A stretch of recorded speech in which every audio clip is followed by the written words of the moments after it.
No sábado, às 6 horas, começamos a caminhar. 20 minutos depois chegamos a uma ampla escavação. Reconheci então que nenhuma mão humana poderia ter escavado aquela olheira, teria escorado as abóbadas que só se sustentavam por um milagre de equilíbrio. Essa espécie de caverna tinha 100 pés de largura por 150 de altura. O terreno havia sido violentamente afastado por uma comoção subterrânea. Cedendo a algum impulso poderoso, o maciço terrestre deslocara-se, deixando aquele vasto vazio onde os habitantes da Terra penetravam pela primeira vez.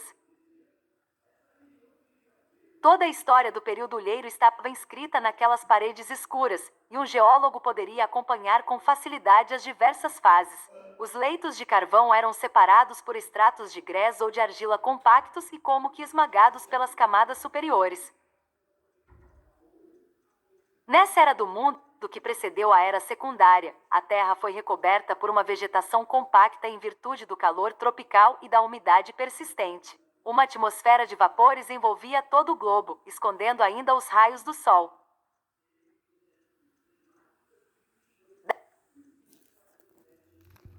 Daí a conclusão de que as altas temperaturas não provinham desse novo centro. Talvez até mesmo o astro dos dias não estivesse pronto para desempenhar seu brilhante papel. Os climas ainda não existiam, e um calor tórrido espalhava-se por toda a superfície do globo, igual no Equador e nos polos.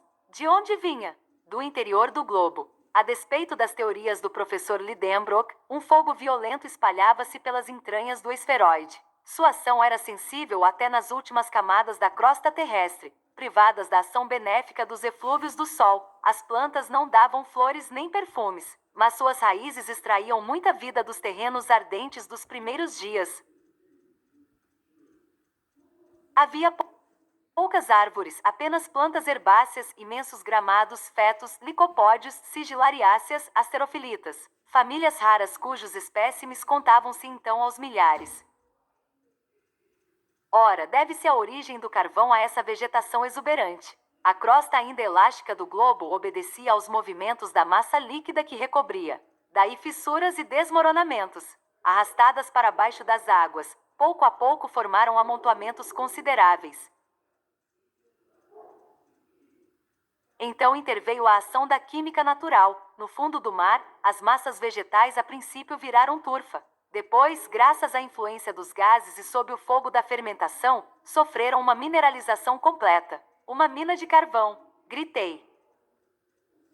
Assim, formaram-se as imensas camadas de carvão, que o consumo excessivo deve, no entanto, esgotar em menos de 3 séculos se os povos industriais não tomarem cuidado. Refletia tudo isso enquanto considerava as riquezas em carvão acumuladas naquela parte do maciço terrestre. Essas, com certeza, nunca seriam exploradas, pois o aproveitamento daquelas minas afastadas exigiria sacrifícios demais. Além disso, para que se a rolha ainda pode ser encontrada na superfície da Terra em um grande número de regiões. Aquelas camadas intactas que eu via, assim permaneceriam até a última hora do mundo. Enquanto isso, caminhávamos e sozinho, esquecia-me do longo percurso para perder-me em considerações geológicas. A temperatura permanecia mais ou menos a mesma que a da nossa passagem entre as lavas e xistos. Apenas meu olfato sentia um cheiro muito forte de protocarboneto de hidrogênio. Reconheci imediatamente naquela galeria a presença de uma notável quantidade daquele fluido perigoso, chamado de grisu pelos mineiros, e cuja explosão provocou tantas vezes terríveis catástrofes. Felizmente nosso caminho era iluminado pelos engenhosos aparelhos de Ruhmkorff. Se por azar tivéssemos descido aquelas galerias com tochas, uma terrível explosão acabaria a viagem, suprimindo os viajantes. A excursão na olheira durou até a noite. Meu tio mal continha a impaciência, provocada pela horizontalidade da estrada. As trevas sempre profundas a 20 passos, impediam-nos de estimar o comprimento da galeria, e eu começava a acreditar que não terminaria nunca quando, de repente, às 6 horas, deparamos com um muro. Nenhuma passagem pela direita, pela esquerda, por cima ou por baixo. Chegáramos a um beco sem saída. Melhor assim, exclamou meu tio, agora sei em que me basear. Não estamos no caminho de Saknussemm, e a única alternativa é voltar atrás. Descansemos por uma noite e em 3 dias estaremos de volta ao ponto em que as duas galerias se bifurcam. Sem dúvida, se nos restarem forças. E por que não? Porque amanhã já não haverá mais água. E nem coragem, disse o professor, olhando para mim com severidade. Não ousei responder-lhe. 21. No dia seguinte, partimos cedinho. Tínhamos de andar depressa, pois estávamos a 5 dias de marcha da encruzilhada. Não detalharei os sofrimentos de nossa volta. Meu tio o suportou com a raiva de um homem que não se sente o mais forte. Hans com a resignação de sua natureza pacífica, e eu, confesso, lamentando-me e desesperando-me, não conseguia ter coragem em meio a tanto azar. Como eu previra, a água acabou no final do primeiro dia de caminhada. Nossa provisão líquida reduziu-se então a genebra, mas o licor infernal queimava a garganta e eu nem aguentava mais vê-lo. Achava sua temperatura sufocante. O cansaço paralisava-me. Por mais de uma vez quase caí inerte. Então parávamos. Meu tio ou o islandês reconfortavam-me como podiam. Mas já constatava que o primeiro reagia penosamente contra a fadiga extrema e as torturas da privação da água.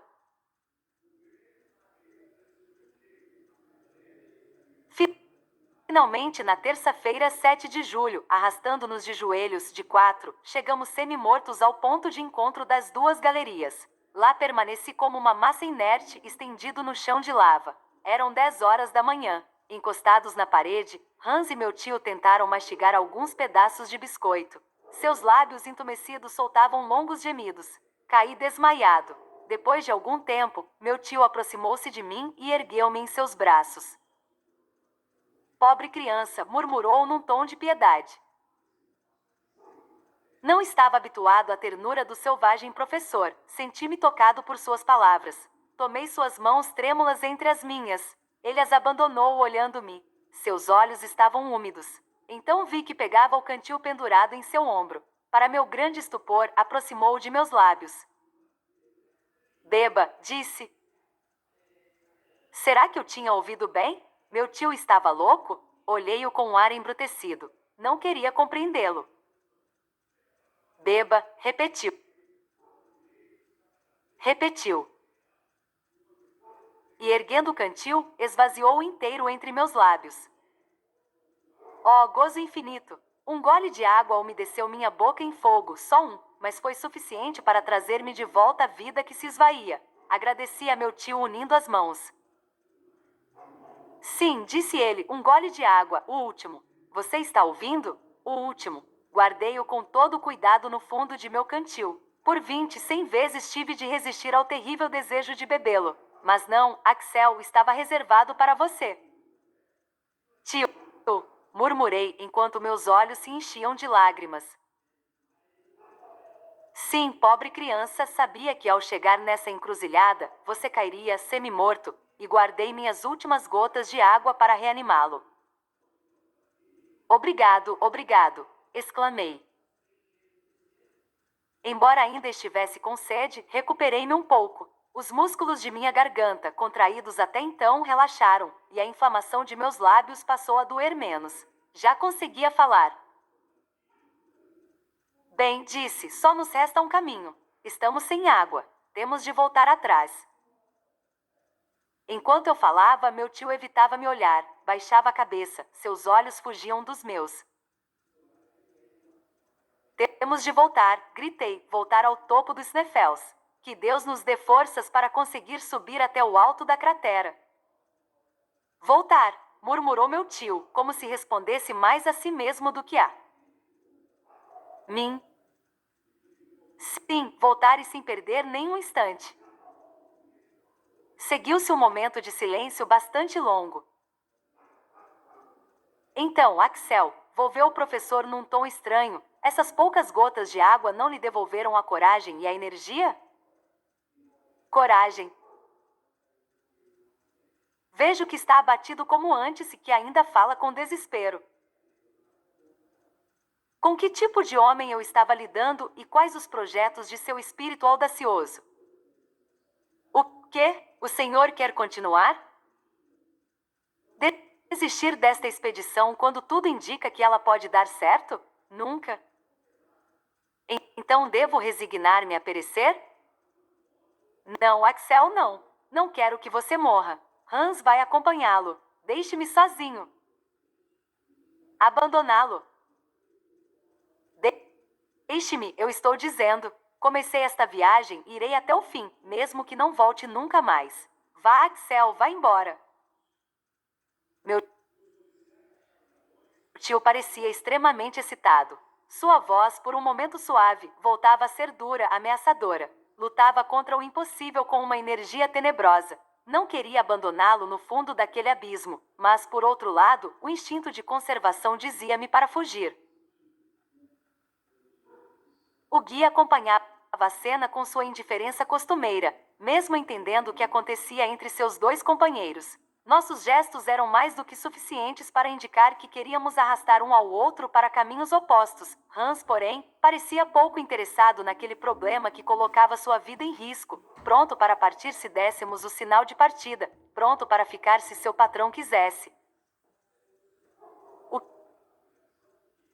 que eu não daria naquele momento para que ele me compreendesse. Minhas palavras, meus gemidos, meu tom teriam convencido aquela natureza fria. Eu teria feito com que entendesse e sentisse os perigos de que mal suspeitava. Talvez nós dois conseguíssemos convencer o teimoso professor. Se houvesse necessidade, obrigá-lo-íamos a voltar ao topo dos Sneffels. Aproximei-me de Hans. Pousei minha mão sobre a sua. Ele não se mexeu. Mostrei-lhe o caminho da cratera. Continuou imóvel. Meu rosto ofegante falava de todos os meus sofrimentos. O islandês abanou a cabeça com suavidade, designando meu tio com tranquilidade.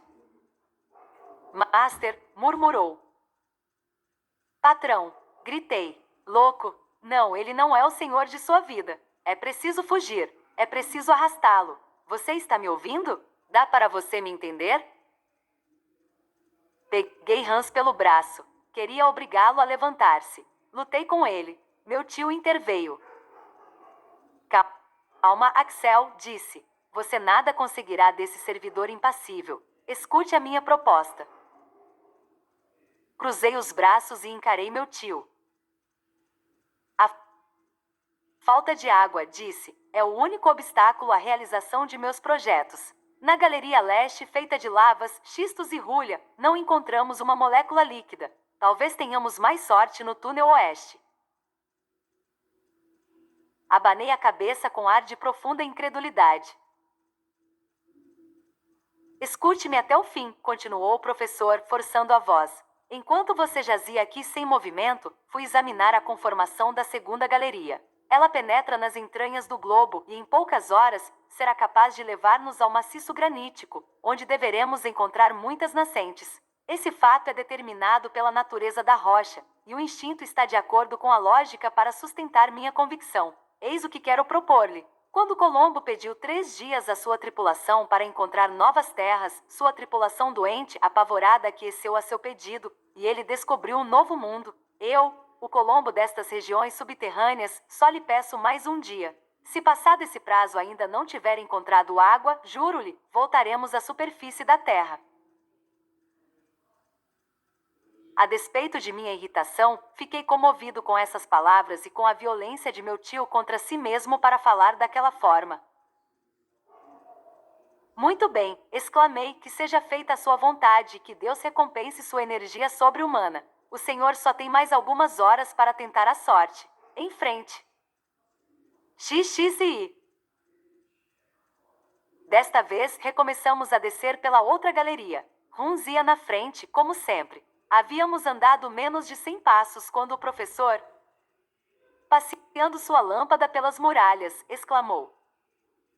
Aqui estão os terrenos primitivos. Estamos no caminho certo. Vamos, vamos. Quando a Terra resfriou gradualmente nos primeiros dias do mundo, a diminuição de seu volume produziu na crosta deslocamentos, rupturas, contrações e fendas. O corredor em que estávamos era uma fissura desse tipo, pela qual se espalhava outrora o granito eruptivo. Seus 1000 desvios formavam um labirinto inextricável através do solo primordial. À medida que descíamos, a sucessão de camadas que compunham o terreno primário aparecia com maior nitidez. A ciência geológica considera esse terreno primitivo como a base da crosta mineral e reconheceu que é composta de 3 camadas diferentes: os xistos, os gneiss, os micaxistos, que repousam sobre a rocha inabalável que chamamos de granito. Ora, nunca um mineralogista encontrou-se em circunstâncias tão fantásticas para estudar a natureza in loco. Iríamos estudar com nossos olhos, tocar com nossas mãos aquilo que a sonda, máquina inteligente e brutal, não podia transportar de sua textura interna para a superfície do globo. Pela espécie dos xistos coloridos de belos matizes verdes, serpenteavam veios metálicos de cobre, de manganês com alguns vestígios de ouro e platina. Pensava naquelas riquezas escondidas nas entranhas do globo, de que a humanidade ávida jamais gozaria. As perturbações dos primeiros dias enterraram aqueles tesouros tão profundamente que nunca as pás ou as picaretas conseguirão arrancá-los de seus túmulos. Os xistos foram substituídos por gneisses de estrutura estratiforme, admiráveis pela regularidade e pelo paralelismo de suas folhas, depois por micaxistos dispostos em grandes lamelas realçadas pelas cintilações da mica branca. A luz dos aparelhos, refletida pelas pequenas facetas da massa rochosa, cruzava seus jatos de fogo sob todos os ângulos, e eu sentia estar viajando por um diamante oco, no qual os raios se quebravam em 1000 cintilações. Por volta das 6 horas, essa festa de luz diminuiu sensivelmente, quase cessou. As paredes assumiram um matiz cristalizado mais escuro. A mica misturou-se mais intimamente com o feldspato e o quartzo para formar a rocha por excelência, a pedra mais dura de todas, a que suporta, sem ser esmagada, os 4 andares de terrenos do globo. Estávamos morados na imensa prisão de granito. Eram 8 da noite. Ainda não havíamos encontrado água.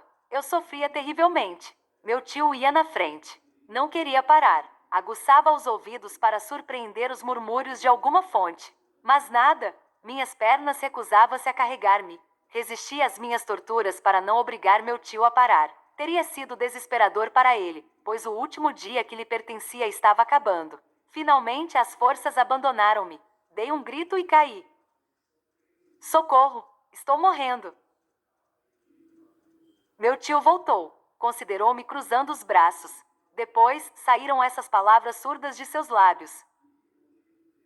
Está tudo acabado. Vi um último e terrível gesto de raiva e fechei os olhos. Quando voltei a abri-los, vi meus 2 companheiros imóveis e enrolados em seus cobertores. Será que estavam dormindo? Quanto a mim, não conseguia adormecer. Sofria demais, principalmente ao pensar que o meu mal não tinha remédio. As últimas palavras de meu tio ressoavam em meus ouvidos. Está tudo acabado, pois em tal estado de fraqueza, nem dava para pensar em voltar à superfície do globo.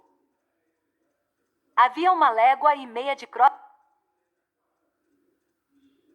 terrestre. Parecia que essa massa pesava com todo o seu peso sobre meus ombros. Sentia-me esmagado e extenuava-me em esforços violentos para virar-me em meu leito de granito. Passaram-se algumas horas. Reinava um silêncio profundo ao nosso redor, um silêncio sepulcral. Nada se ouvia através daquelas muralhas, a mais fina com 5 milhas de espessura. No entanto, em meio ao meu torpor, acreditei ter ouvido um ruído. Estava muito escuro no túnel. Olhei com mais atenção e achei ter visto o islandês desaparecer, lanterna na mão. Por que estaria indo embora? Estaria nos abandonando? Meu tio dormia. Quis gritar. A voz não conseguiu sair pelos meus lábios ressecados. A escuridão tornará-se profunda, e os últimos ruídos acabaram de se apagar. Hans está nos abandonando. Gritei, Hans, Hans. Gritava essas palavras dentro de mim. Elas não conseguiam alcançar uma distância maior. No entanto, após o primeiro instante de terror, tive vergonha de minha suposição em relação a um homem que até então não revelara qualquer comportamento suspeito. Sua partida não podia ser uma fuga. Em vez de subir a galeria, descia. As más intenções teriam-no conduzido para cima e não para baixo. Esse raciocínio acalmou-me um pouco e passei para outra ordem de ideias. Somente um motivo grave teria arrancado Hans, aquele homem tranquilo, de seu repouso. Estava partindo para uma descoberta. Teria ouvido na noite silenciosa algum murmúrio que eu não percebera? Xiii! Durante uma hora, fiquei imaginando em meu cérebro em delírio todos os motivos possíveis para o ato do tranquilo caçador. As ideias mais absurdas confundiam-se em minha cabeça. Achei que ia ficar louco, mas finalmente ouvi um ruído no fundo do abismo. Hans estava voltando. Uma luz incerta começara a insinuar-se pelas paredes, desembocando depois pelo orifício do corredor. Hans apareceu. Aproximou-se de meu tio, tocou seu ombro com a mão e acordou-o com suavidade. Meu tio levantou-se. O que aconteceu? Murmurou. Vatem, respondeu o caçador. Deve-se acreditar que, inspirado por sofrimentos violentos, todos se tornam poliglotas. Não conhecia uma única palavra de dinamarquês, mas instintivamente compreendi o que nosso guia estava dizendo. Água, água! Gritei, batendo as mãos, gesticulando como um louco. Água! Repetiu meu tio. Var? Perguntou ao islandês. Nedad, respondeu Hans. Onde? Lá embaixo. Eu compreendia tudo. Pegara as mãos do caçador e apertava-as, enquanto ele me olhava com calma. Os preparativos para a partida não demoraram, e logo caminhávamos por um corredor cuja inclinação chegava a 2 pés por toesa. Uma hora depois, andáramos 1000 toesas e descêramos 2000 pés. Naquele momento, ouvi distintamente um som inabitual correr pelos flancos da muralha granítica, uma espécie de mugido surdo, como de uma tempestade distante. Como durante a primeira meia hora de caminhada não encontráramos a fonte anunciada, comecei a sentir-me novamente angustiado, mas meu tio indicou-me a origem dos ruídos. Hans não se enganou, disse. Isso que você está ouvindo é o mugido de uma torrente. Uma torrente? Exclamei. Não há mais dúvidas. Um rio subterrâneo circula ao nosso redor. Apressamos o passo, excitados pela esperança. Já não sentia mais o cansaço.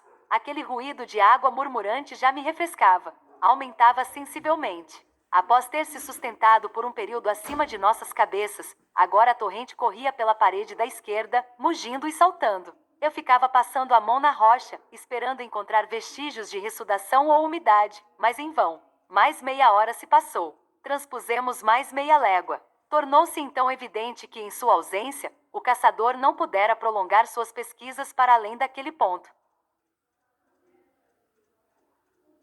Guiado por um instinto próprio aos montanheses e hidróscopos, sentirá a torrente através da rocha, mas com certeza não vira o precioso líquido, não desalterara. Também logo constatamos que, se continuássemos a andar, iríamos afastar-nos da corrente, cujo murmúrio tendia a diminuir. Recuamos.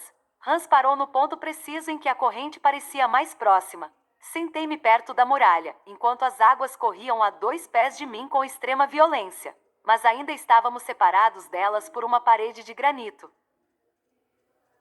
Sem refletir ou perguntar-me se não existiria algum meio de obter aquela água,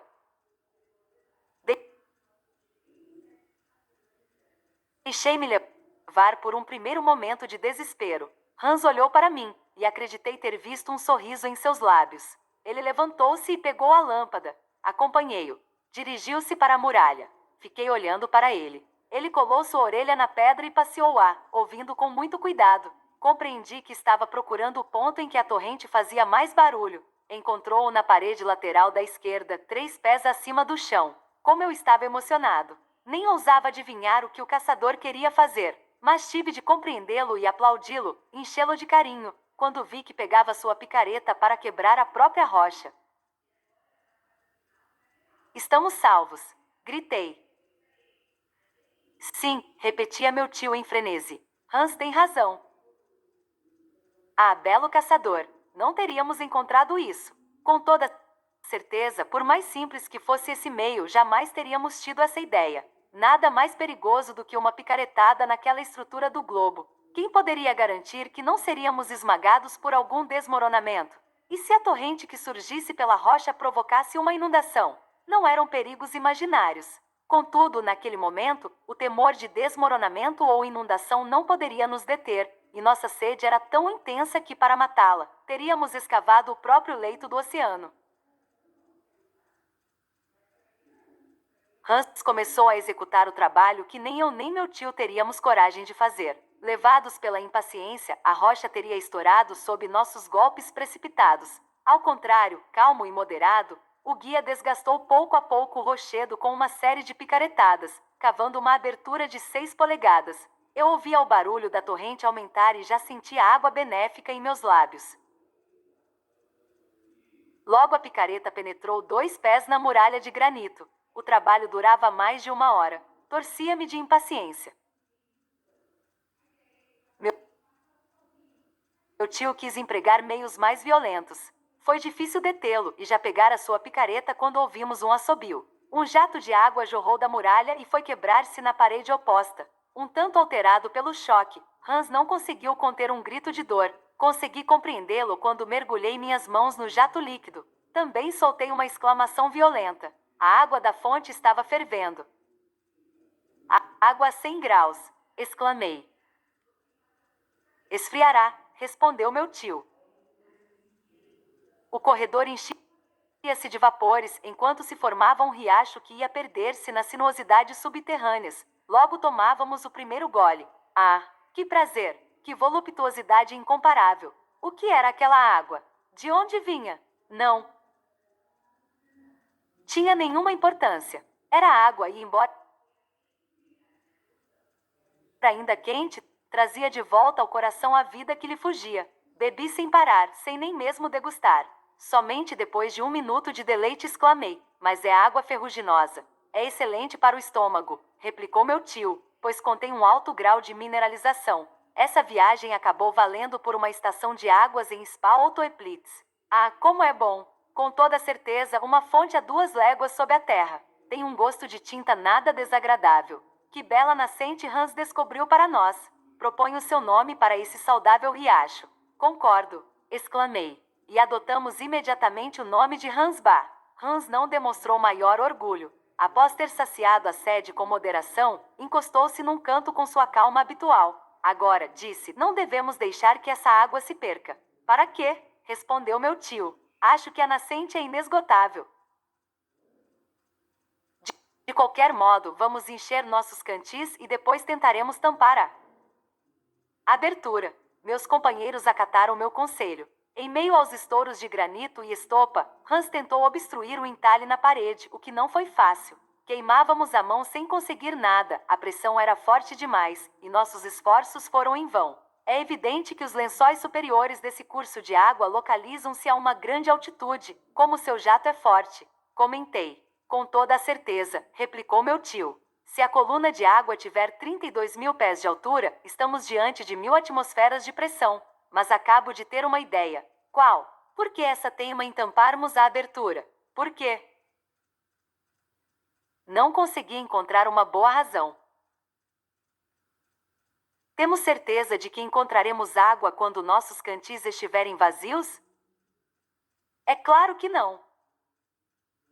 Então deixemos essa água correr. Ela descerá naturalmente e guiará aqueles que refrescará no caminho.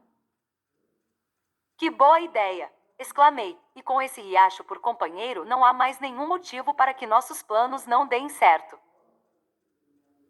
Ah, você acaba de compreender tudo, meu caro, riu o professor. Não só compreendi, como também estou acompanhando tudo.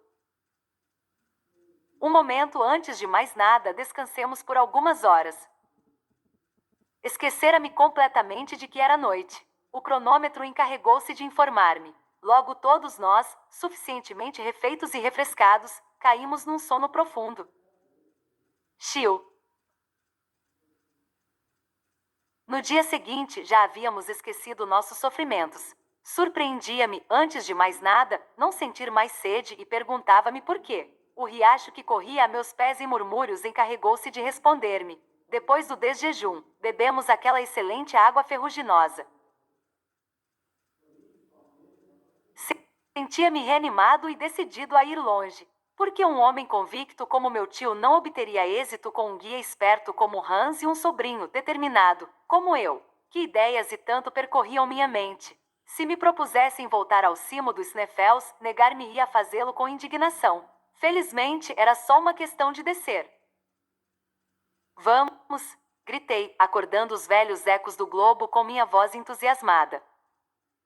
Recomecei Começamos a andar na quinta-feira, às 8 horas da manhã. O corredor de granito, cheio de desvios sinuosos, apresentava cotovelos inesperados e parecia um labirinto. Mas, em suma, sua direção principal era sempre sudeste. Meu tio não parava de consultar a bússola com o maior cuidado para saber exatamente para onde estávamos indo. A galeria embrenhava-se quase horizontalmente, com 2 polegadas de inclinação por toesa no máximo. O riacho corria sem precipitação, murmurando a nossos pés. Comparava-o a um espírito familiar que nos guiava pela terra e acariciava com a mão a tépida naia de cujos cantos acompanhavam nossos passos. Meu bom humor assumia cada vez mais feições mitológicas.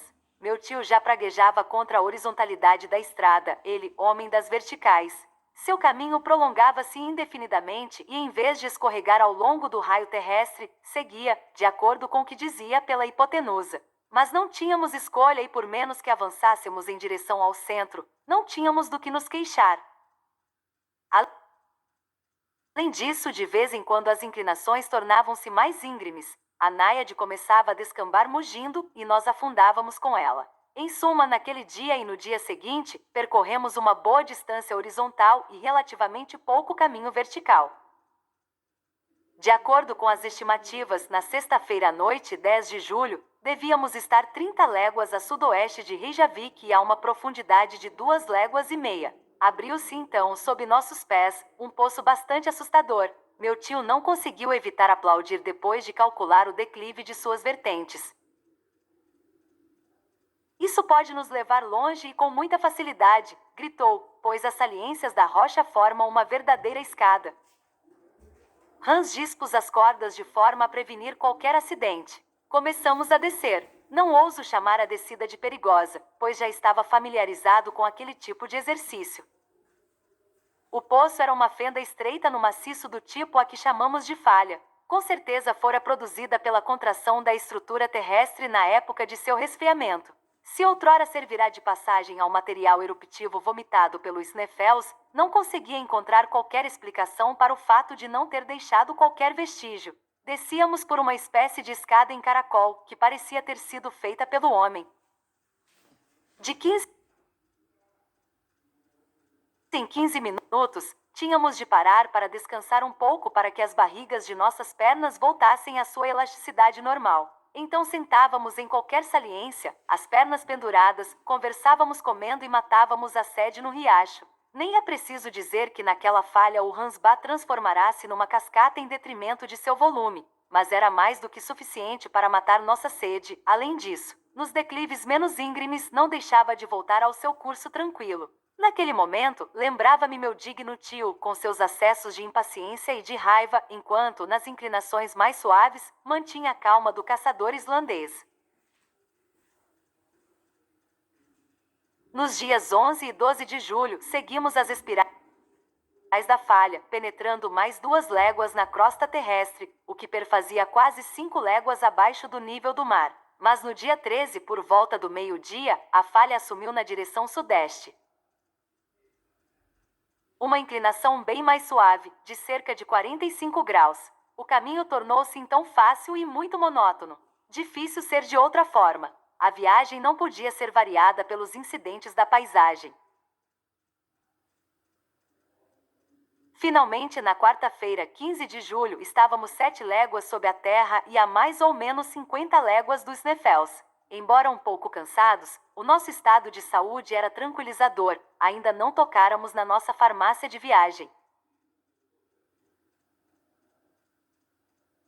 Meu tio anotava hora a hora as indicações da bússola, do cronômetro, do manômetro e do termômetro, as que publicou no relato científico de sua viagem. Era, portanto, fácil saber exatamente nossa situação. Quando me disse que estávamos a uma distância horizontal de 50 léguas, não pude conter uma exclamação. "O que você tem?" perguntou. "Nada, só estou pensando uma coisa." "No que, meu rapaz?"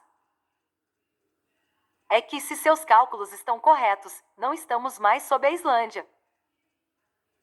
"Você acha?"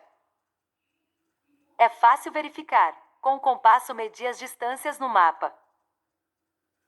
Não estava enganado, disse. Ultrapassamos o Cabo Portland. e essas 50 léguas a sudeste colocam-nos em pleno mar. Em pleno mar, replicou meu tio, esfregando as mãos. Desta forma, exclamei, o oceano se estende sobre nossas cabeças. Ora, Axel, nada mais natural. Não existem minas de carvão em Newcastle que se estendem por muitas milhas sob as ondas? Para o professor, essa situação podia parecer muito simples, mas a ideia de passear sob a massa aquática não deixou de preocupar-me. E, no entanto, fazia ter suspensas sobre nossas cabeças as montanhas da Islândia ou as vagas do Atlântico, desde que a estrutura granítica fosse sólida. Além disso, acostumei-me rapidamente com a ideia, pois o corredor, ora reto, ora sinuoso, caprichoso em suas inclinações e seus desvios, mas sempre correndo para sudeste e sempre continuando a penetrar na terra, conduziu-nos com rapidez a grandes profundidades. 4 dias depois, no sábado 18 de julho, à noite, chegamos a uma espécie de gruta muito ampla. Meu tio pagou a Hans seus 3 sisdales semanais, e decidimos descansar durante todo o dia seguinte. XXV. Acordei, portanto, no domingo de manhã, sem aquela preocupação costumeira de partir imediatamente. E embora isso acontecesse no mais profundo dos abismos, não deixava de ser agradável. Além disso, já nos habituáramos àquela vida de trogloditas. Já não pensava mais no sol, nas estrelas, na lua, nas árvores, nas casas, nas cidades, enfim, em todas aquelas superficialidades terrestres transformadas em necessidade pelo ser sublunar. Em nossa qualidade de fósseis, desdenhávamos aquelas maravilhas inúteis. A gruta formava uma vasta sala. Sobre seu solo granítico corria suavemente o riacho Fiel. A tal distância de sua nascente, sua água tinha a temperatura ambiente e não era mais difícil de beber. Depois do almoço, o professor quis dedicar algumas horas para colocar em ordem suas anotações diárias. Primeiro, disse, vou fazer alguns cálculos para levantar exatamente nossa posição. Na volta, quero poder traçar um mapa de nossa viagem, uma espécie de seção vertical do globo que mostrará o perfil de nossa expedição. Será muito curioso, meu tio, mas suas observações serão precisas o suficiente? Sim, anotei com cuidado os ângulos e as inclinações. Estou certo de que não me enganei. Antes de mais nada, vejamos onde estamos. Pegue a bússola e observe a direção que ela indica. Olhei o instrumento e, após um exame cuidadoso, respondi: leste quarto sul leste. Bem, murmurou o professor, anotando a observação e fazendo alguns cálculos rápidos. Concluo que desde nossa partida percorremos 85 léguas. Estamos viajando sob o Atlântico? Exatamente. E talvez nesse momento esteja caindo uma tempestade e as ondas e o furacão estejam sacudindo o navio sobre nossas cabeças?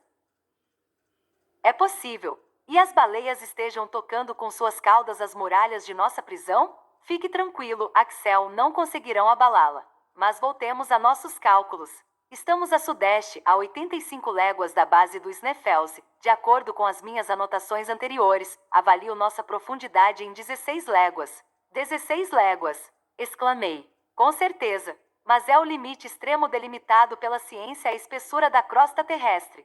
Não nego. E aqui, de acordo com a lei do aumento da temperatura, deveria estar um calor de 1500 graus. Deveria, meu rapaz. E todo esse granito não se manteria em estado sólido e estaria em plena fusão. Como você vê, não é bem assim, e como de hábito, os fatos desmentem as teorias. Sou obrigado a concordar, mas isso me surpreende. O termômetro está marcando 27 graus e 6 décimos. Os cientistas se enganaram em 1474 graus. 4 décimos. O aumento proporcional da temperatura é, portanto, um erro.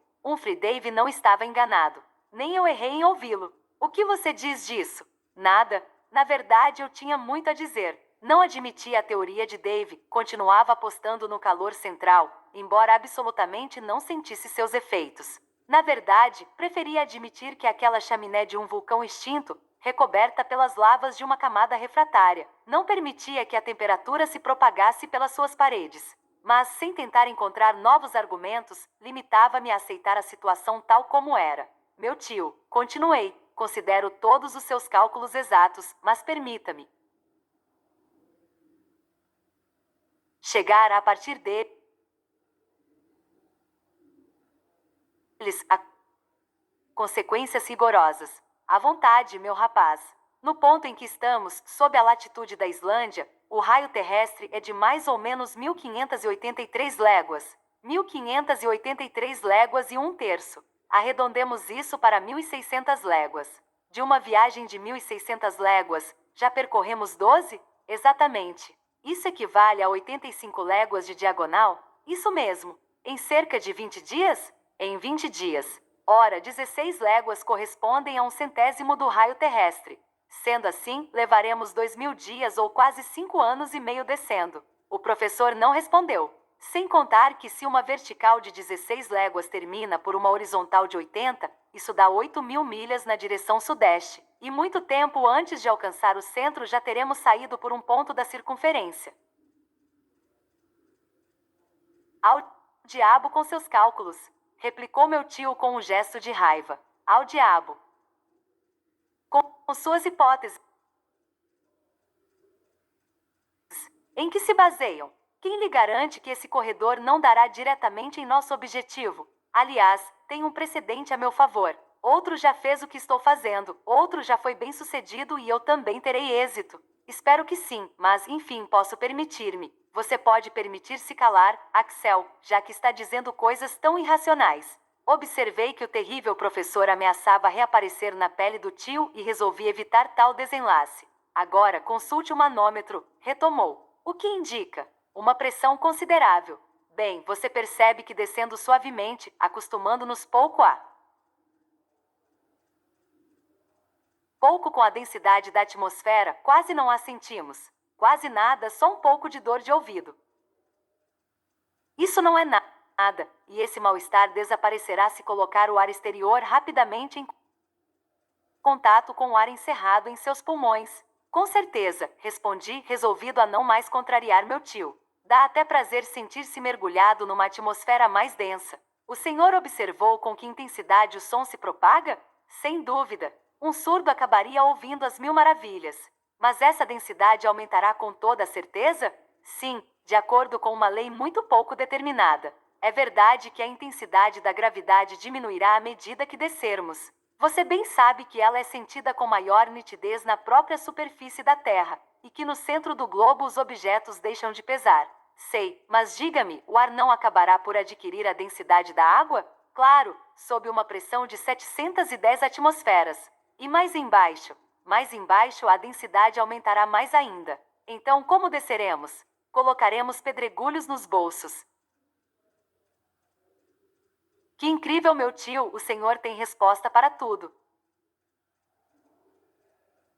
Não ousei ir além do campo das hipóteses, pois teria chegado a qualquer outra impossibilidade que faria ao professor ter uma síncope. No entanto, era evidente que o ar, sob uma pressão que poderia alcançar milhares de atmosferas, acabaria por chegar ao estado sólido e então, mesmo admitindo-se que nossos corpos resistissem, seria preciso parar a despeito de todos os raciocínios do mundo. Mas não insisti nesse argumento. A resposta de meu tio seria, mais uma vez seu eterno Saknussemm, precedente sem qualquer valor, pois, mesmo que considerássemos a viagem do cientista islandês como comprovada, a resposta seria bem simples. No século XVI, nem o manômetro nem o termômetro haviam sido inventados. Então, como Saknussemm poderia afirmar ter chegado ao centro do globo? Guardei, porém, essa objeção para mim mesmo e aguardei os acontecimentos. Passamos o resto do dia em cálculos e conversas. Concordei todo o tempo com o professor Lidenbrock, invejando a indiferença completa de Hans, que sem procurar tantas causas e efeitos, deixava-se conduzir cegamente pelo destino. XXVI. Devo confessar que as coisas estavam indo bem até então e que não tinha por que reclamar. Se a média das dificuldades não aumentasse, não deixaríamos de alcançar nosso objetivo. E então, que glória! Cheguei a ter esses pensamentos à la Lidenbrock. Sério, seria devido ao meio estranho em que vivia? Talvez. Durante algum Uns dias, fomos levados para o fundo do maciço interno por inclinações mais rápidas, algumas de surpreendente verticalidade. Em certos dias, avançávamos de 1,5 léguas a 2 para o centro. Descidas perigosas para as quais a habilidade de Hans e seu maravilhoso sangue frio nos foram muito úteis. O impassível islandês sacrificava-se com uma incompreensível desenvoltura, e graças a ele superamos mais de um obstáculo, que só eu e meu tio não teríamos conseguido ultrapassar. Por exemplo, seu mutismo aumentava a cada dia que passava. Acha até que nos impregnava. Os objetos externos exercem uma ação real sobre o cérebro. Os que estão presos entre quatro paredes acabam por perder a faculdade de associar as ideias e as palavras. Quantos prisioneiros se tornaram imbecis e até loucos por não exercitar o raciocínio? Nas 2 semanas seguintes à nossa última conversa, não aconteceu qualquer incidente digno de nota. Só tenho gravado na memória, e com razão, um único acontecimento de extrema gravidade. Eu teria dificuldade em esquecer seus mínimos detalhes. A 7 de agosto, nossas sucessivas descidas haviam nos conduzido a uma profundidade de 30 léguas, ou seja, havia 30 léguas de rochas, oceano, continentes e cidades sobre nossa cabeça. Devíamos estar a 200 léguas da Islândia. Naquele dia, o túnel seguia um plano pouco inclinado. Eu caminhava à frente. Meu tio carregava um dos aparelhos Rucorf e eu, o outro, examinava as camadas de granito. De repente, quando me virei, percebi que estava sozinho. Bem pensei, ou estava andando depressa demais, ou meu tio e Hans pararam no caminho. Vou voltar até eles. Felizmente a subida não é das piores. Voltei atrás. Caminhei por uns 15 minutos. Olhei. Ninguém. Chamei. Nenhuma resposta. Minha voz perdeu-se em ecos cavernosos despertados de repente. Comecei a ficar nervoso. Meu corpo foi percorrido por um arrepio. Calma, eu disse em voz alta. Tenho certeza de que encontrarei meus companheiros. Não há dois caminhos. Ora, eu estava na frente, basta voltar. Subi por mais uma meia hora. Prestava atenção para tentar ouvir algum chamado que, naquela atmosfera tão densa, podia chegar a mim de longe. Reinava um silêncio extraordinário na imensa galeria. Parei. Não conseguia acreditar em meu isolamento. Adoraria ter me enganado e não perdido. É mais fácil encontrar o caminho quando só nos enganamos. Vejamos, repetia, como só há um caminho, e eles o seguem, devo reencontrá-los. Basta subir mais um pouco. A menos que, como não me vissem, e tenham se esquecido que eu estava na frente, tenham tido a ideia de voltar. Muito bem, mesmo nesse caso, se eu me apressar, não deixarei de encontrá-los. É óbvio. Repeti as últimas palavras nada convencido. Além disso, para associar essas ideias tão simples e reuni-las em forma de raciocínio, demorei muito tempo. Uma dúvida assaltou-me. Será que eu estava mesmo na frente? É claro, Hans estava atrás de mim, na frente de meu tio. Até parara por alguns momentos para amarrar melhor a bagagem em seu ombro. Esse detalhe voltava à minha cabeça. Foi justamente naquele momento que devo ter continuado. Além disso, eu pensava, há um meio seguro de não me perder, um fio que não quebra para guiar-me nesse labirinto, o meu fiel riacho. Basta eu subir seu curso e forçosamente encontrarei a pista de meus companheiros. Esse raciocínio reanimou-me e resolvi recomeçar a andar sem perda de tempo. Como bem disse então a precaução de meu tio, que impediu o caçador de fechar o entalhe feito na parede de granito. Dessa forma, além de saciar nossa sede, a fonte benéfica iria guiar-me pelas sinuosidades da crosta terrestre. Antes de começar a subir, achei que uma ablução me faria bem. Abaixei-me para mergulhar o rosto na água do Hansbach. Imaginem o meu estupor. Estava pisando num granito seco e áspero. O riacho não estava mais correndo a meus pés. Chivi. Não conseguiria descrever meu desespero. Nenhuma palavra conseguiria transmitir o que eu estava sentindo. Estava enterrado vivo, tendo como perspectiva morrer em meio às torturas da fome e da sede. Passava maquinalmente minhas mãos ardentes pelo chão. Como aquela rocha me parecia ressecada. Como teria abandonado o curso do riacho. Afinal, ele não estava mais ali. Então compreendi o motivo daquele silêncio estranho quando, pela última vez, prestei atenção para tentar ouvir algum chamado de meus companheiros. Quando meu primeiro passo conduziu-me àquele caminho imprudente, não reparei na ausência do riacho. É evidente que naquele momento, uma bifurcação da galeria abrirá-se diante de mim, enquanto Hans Bach, obedecendo aos caprichos de uma outra inclinação, ia junto a meus companheiros em direção às profundezas desconhecidas. Como voltar? Não havia qualquer pista. Meu pé não deixará qualquer marca no granito. Quebrava a cabeça procurando uma solução para aquele problema insolúvel. Minha situação resumia-se a uma só palavra: perdido. Sim, perdido a uma profundidade que me parecia incomensurável. O peso das 30 léguas de crosta terrestre nos ombros era terrível. Sentia-me esmagado. Tentei voltar meus pensamentos às coisas cotidianas, o que consegui com enorme dificuldade. Hamburgo, a casa da Königstrasse, minha pobre Grauben. Todo aquele mundo sob o qual eu estava perdido passou rapidamente pela minha memória sobressaltada. Numa vívida alucinação, revi os incidentes da viagem, a travessia, a Islândia, o Sr. Fridriksson, o Sneffels. Disse a mim mesmo que se conservasse na minha situação qualquer sombra de esperança, seria sinal de loucura, e que era melhor ficar desesperado. De fato, que poder humano poderia levar-me de volta à superfície do globo e desconjuntar as enormes abóbadas que se escoravam sobre minha cabeça? Quem conseguiria recolocar-me no caminho certo e fazer com que eu voltasse para junto de meus companheiros? Ah, meu tio! Gritei com desespero. Foi a única palavra de censura que me veio aos lábios, pois compreendi quanto aquele homem também infeliz deveria estar sofrendo à minha procura. Quando me vi assim desprovido de qualquer possibilidade de auxílio humano, incapaz de tentar algo para me salvar, pensei no auxílio do céu. As lembranças de minha infância, de minha mãe, que só conhecera quando era muito pequeno, voltaram-me à mente.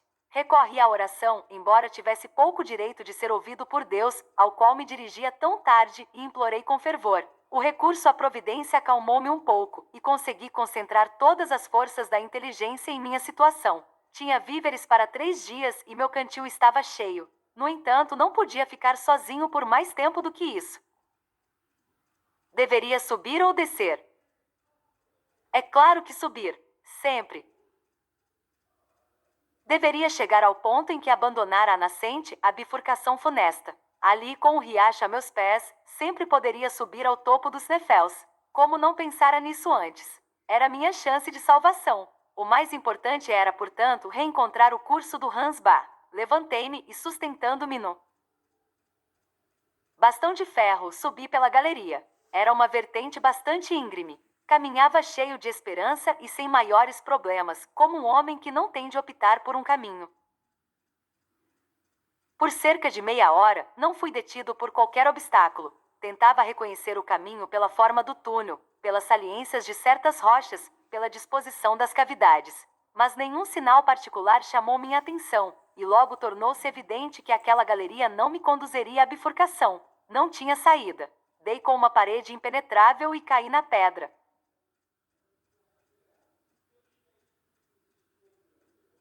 É impossível descrever o meu pavor, o meu desespero. Estava aniquilado. Minha última esperança acabará de romper-se naquela muralha de granito. Não tinha como tentar uma fuga impossível naquele labirinto cujas sinuosidades se cruzavam em todos os sentidos. Deveria enfrentar a pior de todas as mortes. E coisa estranha, pensei que se um dia meu corpo fossilizado fosse encontrado a 30 léguas nas entranhas da terra, o fato levantaria seríssimas questões científicas. Quis falar em voz alta, mas apenas tons roucos atravessaram meus lábios ressecados. Eu ofegava. Além de todas essas angústias, fui possuído por um outro terror. Minha lanterna estragara-se ao cair. Não havia qualquer meio de consertá-la. Sua luz estava se apagando e iria me faltar. Vi a corrente luminosa diminuindo na serpentina do aparelho. Uma procissão de sombras moventes desenrolou-se nas paredes obscurecidas. Nem ousava mais abaixar as pálpebras de medo de perder o menor átomo daquela claridade fugidia. A todo instante achava que iria apagar-se e que o negro me invadiria. Finalmente, um último clarão tremulou na lanterna. Acompanhei-o, aspirei-o com o olhar. Concentrei nele todo o poder de meus olhos, como na última sensação de luz que lhes fosse concedido sentir, e submergi em trevas profundas. Como gritei. Na terra, nas noites mais escuras, nunca a luz desaparece completamente.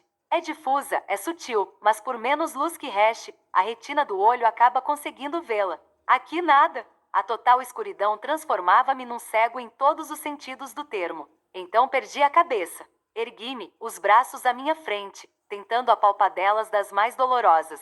Comecei a fugir, precipitando-me pelo inextricável labirinto, sempre descendo, correndo pela crosta terrestre como um habitante das falhas subterrâneas, chamando, gritando, urrando, logo machucado pelas saliências das rochas, caindo e erguendo-me ensanguentado, tentando